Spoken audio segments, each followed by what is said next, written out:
Welcome back to Stuff About tutorial. Today we are talking about how to customize your Shopify theme to match your brand. Why would you want to know how to customize your Shopify theme to match your brand? Well, maybe it is your first time using Shopify and not sure how to customize your theme to match your brand. So today I am going to show you how to customize your Shopify theme to match your brand. Check video description and I will try to leave the written instructions. Customizing your Shopify theme to match your brand is quite simple and easy to do. First of all, open any browser.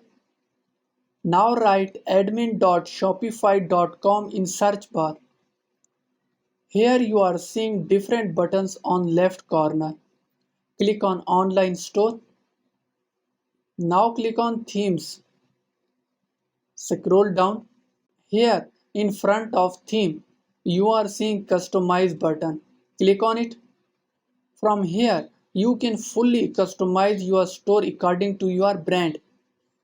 There you go. If you wanted to know how to customize your Shopify theme to match your brand, that is the easiest way I know how.